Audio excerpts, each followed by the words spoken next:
Align with the Massage Business Mama is the product of two massage school besties deciding to take a leap and try something new.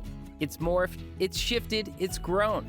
But at the core, it's Allie, a massage business coach, and her occasional sidekick, Becca, two therapists committed to elevating the field. And now, break room banter with Allie and Bex. So, good morning, Allie. Hey, Bex. So we're having a little just chat today about, I know I have some things that have been coming up with different people in the community that I kind of wanted to bounce off of you. How about you? You got anything coming up today? There's always things coming up, Becca.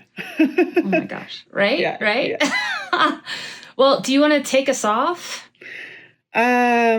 Sure. So, I had a couple things that I thought maybe we could just chat about. And, the first one is kind of getting into the idea about not abusing that power differential that we sometimes have in our practice. So I have a little bit of a personal situation going on right now that Becca, you know about, but I'll share with our audience. I have a short-term rental unit, and I let my license lapse. And it's been a really painful process. Right now, I think, across the nation, in my opinion, short-term rentals have kind of become the scapegoat for a lot of the affordable housing crises that are going on throughout the nation, but especially in the tourist communities, which is where I live, which is where Becca lives. And so my town has been coming down really hard in terms of enforcement. And they've been very, very heavy-handed. I just want to interject here too, because we had this happen in Breck, and it emotions are so high on this, but when we dug deeper, the way the narrative was being spun, it did make it like a lot of people were in the camp that short-term rentals are just bad and everyone is coming in from other states and taking homes away. And that's not necessarily the truth. So I just want to interject that in because... Yeah. And I mean, certainly in my situation, when I purchased the unit that I short-term rent, I purchased it with my parents. It was right after I had my son. There was a huge childcare crisis in my town. And the reason that we purchased it was because my parents agreed to help me because I couldn't find childcare. But I live in a really small place and it wasn't feasible for them to come and live with me while they were helping with my son. So here I am, I'm a hardworking, local community member who has given back so much to the community. And, it's tough living in these resort towns. And so I just feel like as they're coming down with these kind of rules and regulations to try to limit the short-term rentals and create more affordable housing, that they're sometimes hurting the very population that they're trying to serve. So that's kind of the background story of this for me. So we purchased it as a place for them to stay with the idea that we would offset the costs with short-term rental income. And it's worked really great over the years. It's something that definitely takes some extra work to do. My son and I were the ones who clean it. We go over there and clean it. And I pay him based on how well he performs in his cleaning. So it's an opportunity for me to teach him hard work. And, it's been really a blessing over the years. And I messed up. I let the license lapse. And it's really interesting because I have two clients that kind of play into the story. So one of my clients is a lawyer who I knew had been dealing with some of the issues around short-term rentals. And so I was able to reach out to her and schedule a consultation with her. And it was really great having that relationship already established, just knowing that she works in that specific sector. And so I feel like that was an example of using the resource that I had through this relationship with her in a way that was appropriate. Whereas this other client that I'm about to bring up, it is maybe less than appropriate. So, yeah. So it occurred to me as I've been going through this whole process, and I've been meeting different enforcement agents and getting these notices about my court appearance and going on to correspond with the municipal prosecutor regarding this case, that one of my clients works under this person that I'm trying to ask to move my court date up. And I want to reach out to this client, but I know that it would be a complete abuse of power. And it's sad in a way, I guess, because I'm sure she would be able to help me, and maybe be happy to help me. But I'm like, it would be so inappropriate. Yeah, that is an interesting little sticky knot that, that probably comes up more often than not, where it's like, is this an appropriate? I feel like I ask that to myself all the time as these relationships build with clients, and you're like, oh, is this an appropriate, space to maybe engage in something that's outside of your practice? But we develop these relationships, and we're close with people, and we live in they're our network, right? Yeah. I mean, and I think in this case, it is vastly inappropriate for me to reach out to this client, but seeing her name underneath the person that I was emailing was a little hard. Yeah. Your knee jerk was oh. Yeah. We could expedite this. We could expedite this so quickly. Make this go away. Yeah. If only some people in our government and political sectors had your level of ethics and yes. But yeah, no, I feel like I had a similar thing that we were talking about it. I think last week or something, where it was I was asking clients, because I'm still in school for my bachelor's degree, 4th year, but we're doing a community project, and I was asking clients for if they would participate in this interviewing process, for some where it was appropriate. And I was asking you, I was like, it felt kind of weird, is this appropriate? Is this not appropriate? And I think ultimately, it's a community endeavor, and there was no pressure. And I was okay with it. But yeah, you really need to think through these things before we just I don't know, start abusing these well, close and even this other client that is a lawyer who I was talking about earlier. When it first occurred to me to reach out to her, the night that I found out that I had let my license lapse, I hardly slept at all. And I, at one point in the middle of the night, got on my phone and got on Facebook, and I saw that this attorney had posted something 3 minutes prior. And in my just scattered, no sleep brain, I immediately shot off a DM to her and was like, "Are you awake? Can you talk?" And then immediately was like, "Wait, that's so inappropriate." And so said, "Hey, I'm so sorry. I know it's the middle of the night. Do not respond to me. I will reach out to you tomorrow. I'm sorry." Yeah. It is weird because those lines definitely blur. I have a few clients where it's gosh, we just are so close, and our connection is so, and if it was you, if I saw you online late night, I'd be like, "Allie, and I would apologize for it being out, so late and all that stuff, but I wouldn't think twice about it. So it is kind of that compartmentalization and checking yourself of totally. Yeah. What about you, Bex? Have you had some stuff come up this week?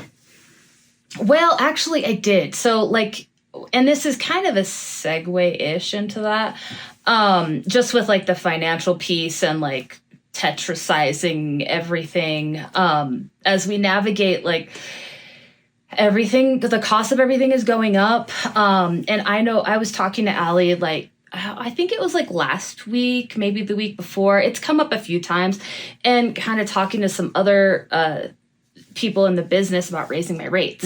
And I had this epiphany, and it may not be an epiphany to anybody else, but it was definitely an epiphany to me, because we're getting to end of year. November is like when I reconcile everything, which I know you're supposed to do it month to month, but like, I'm not that organized. So I am thinking about all this stuff, all this financial stuff, and like organizing everything, and then maybe rolling out some rate increases beginning of the year. Mm-hmm. And I had like another therapist who, will ask me, they're at a different stage in their business, and they'll ask me stuff, and they were asking about like hours, like how many hours do you work a week, and how much do you make, and all this stuff. And, I feel like those are big questions that you have like when you're first starting your business, because you're like, I have no idea. Like, you don't have any basis for comparison. And what occurred to me, epiphany time, like this is it, is you take how much you want to make at the end of the year, and then you divide it by how many months you work. Yep. And then you divide it by how many hours you want to work a week. Yep. So it's like this simple equation. Yeah. Well, and I actually, in my course, Massage in the Real World, I have a formula that you plug in. So yes. Sorry I didn't share that with you sooner, Becca. I don't think I asked, but like, it was just a wow moment for me where it sunk in. And obviously you have to like, you factor in time off, like how many weeks off you want to take and all that too. I kind of didn't. So I was looking at like how many hours I've worked, how many massages or hours I've worked for the year. And then I divided it, and I'm like, yeah, I'm right on track for exactly what I set out to achieve, unknowingly, because I did not do this equation, and it is working out that way. So now if I want to make so much, or if I want to raise my rates, I can see like how off that would be. And it's like a bigger, it's more of a macro perspective. Yeah. So the way that I looked at it was like, let's say you want to make $200,000 a year, and you only want to work 20 hours average a week. Okay. So maybe that's within 5 days. But we all know that like there are times when you're working 6 or 7 hours, right? Like you're kind of fudging things to accommodate clients, because life comes up and you care about your people, right? Those lines get a little bit more blurred. Like, we care about our community. So some weeks we're working like 30 hours, other weeks we're taking off, so there's no hours, right? But on average, you want to work 20 hours a week. Mm-hmm. Like, that's just an easy way to like build in your price range. And then you can decide like, am I going to ask for tips on top of that? Or does that include tips? Mm-hmm. Mine doesn't include tips. So anyway, it was just this huge epiphany. And I was like, I can go to this person who's working 7 days a week and kind of going a little bit crazy, mm-hmm. because they're all over the place, and be like, this is what mm-hmm. this is actually what it looks like once you've had some perspective. Yeah. So I don't know. That was kind of a cool thing for me. Yeah. This week. I love it. I love those light bulb moments. Yeah. And it's in your course. So don't work so hard. Yeah. for these little light bulb moments. Yeah. I had something else come up this week, Becca, that like isn't as positive.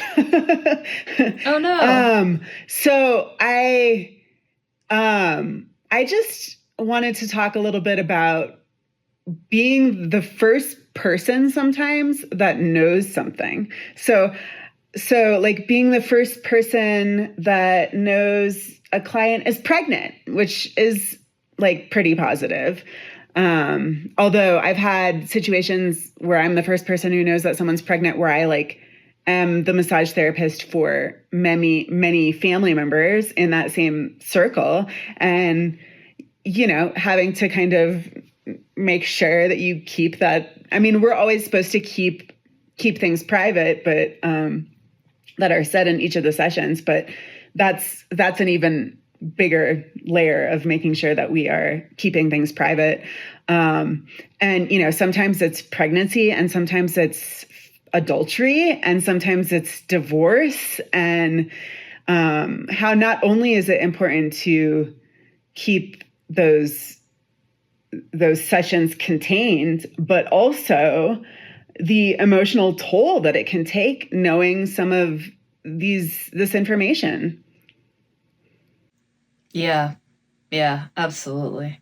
I have like, I mean, just like anybody, I think, you know, a lot of friend groups, a lot of couples, married couples that have been married for a long time, some that are just starting their journey, some that are getting to that point of marriage, pregnancy, family members.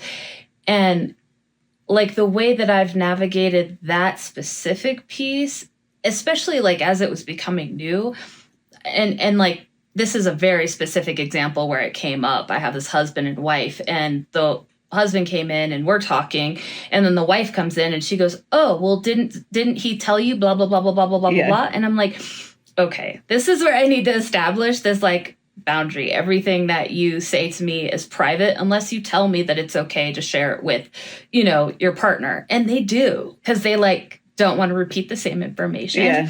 But I think like when it gets to touchier topics, especially like divorce or adultery, that can be like really uncomfortable in our own bodies. How are you navigating like, I mean, I just walked away like totally drained. And I mean, I think it was a good reminder about setting up those grounding exercises where we're protecting ourselves before our sessions, because even if, you know, we see clients all the time, that doesn't mean that we necessarily know what's going to come up in the session. And so sometimes I think we get a little lackadaisical about setting those intentions and those boundaries for ourselves personally. But just knowing that those practices really are important. Yeah. What kind of resources are you using to like, I guess you're just using grounding resources to move this out of your body. Like, are you talking to any, like, I haven't necessarily gone through that. And I know what it feels like when you are holding something in your body and it can feel heavy. It can make you feel anxious. It can disrupt your sleep. I mean, when it's, big stuff. So yeah, I mean, I like think that recently I've been putting more practices in place just on a broader scale. Like I've been prioritizing therapy, which, you know, on and off, I've been good at prioritizing that, but talk therapy. Yeah. So I have, you know, regular scheduled meetings for that lately, which has been really helpful. And, you know, exercise is a huge one for me. Getting out, getting on my bike.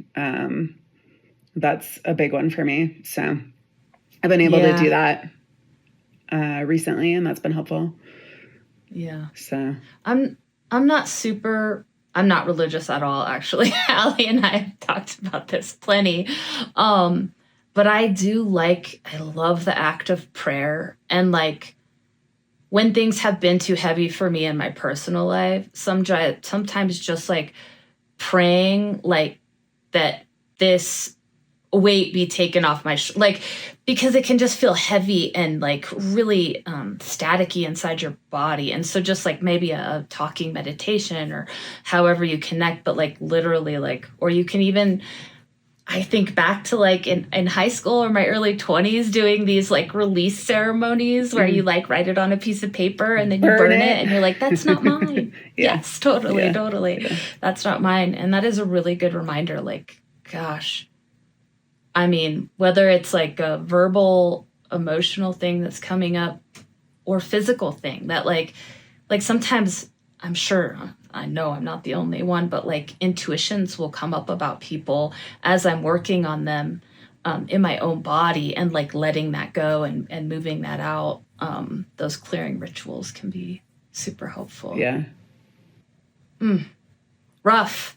I mean, it's like we're not trained in our massage trainings to be like the first line of defense in some of these really emotional things that our clients experience, you know? I mean, especially clients that have been with us for years and years, like we are walking alongside them in some of their biggest moments in life. And I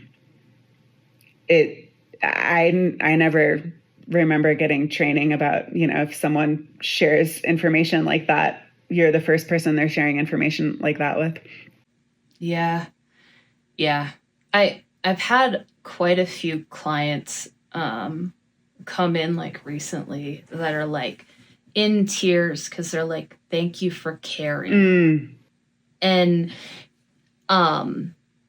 I realized that like with AI, and this isn't an epiphany, but it was kind of a deeper understanding for me, like with AI, with remote work, with all this distancing, and just like the sheer volume of the Western medical system, no one's getting that care. Like even in talk therapy, I've seen a lot of therapists. I don't know if that's a good thing or a bad thing, but there's a distance there, right? And with us, there's like literally no distance. There's no clothes. There's no physical barriers. It is our training to maintain a healthy container, but really like we are closer to these people and giving, like our job is connection. It's freaking crazy. Yeah. It's freaking crazy. Yeah. And I mean, I don't think that I understood that when I was in school, like the profound nature of what it is that we do.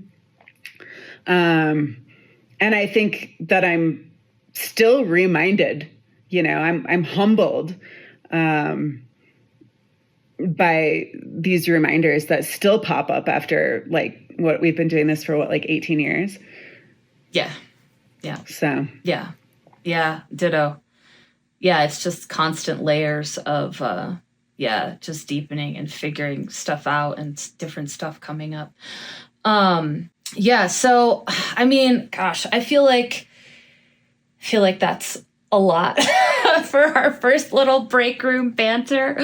You know, I love this. I love this connecting. I love this being able to like just like candidly chat about the things that are walking through our door or coming up in our practice or the epiphanies that we're having. And I think we want to keep these like sessions, these combos kind of like consolidated and short bite-sized pieces. But I don't know, therapists, like we want to hear from you. We want to know if there's like, are you listening for one? And for two, are there things coming up in your practice that's kind of like gnawing at you? Like what Allie was sharing, and like my little epiphany that isn't apparently a very good epiphany. No, but it's a brilliant epiphany. It's brilliant. Yeah. So we'd like to invite you to reach out to us on Instagram at the.massage.business.mama, spelled MAMA, or email Allie at themassagebusinessmama.com with any questions, thoughts, feedback, life hacks, stuff that's coming up for you. Okay, talk to you later, Al. Bye, Bex.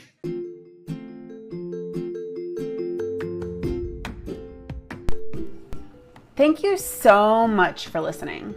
And please reach out to us if you have any questions or topics you would like covered. We love suggestions. Find us at www.alignwiththemassagebusinessmama.com. Also, we wouldn't hate it if you were inclined to share or review our episode. Until next time, stay healthy, massage therapists.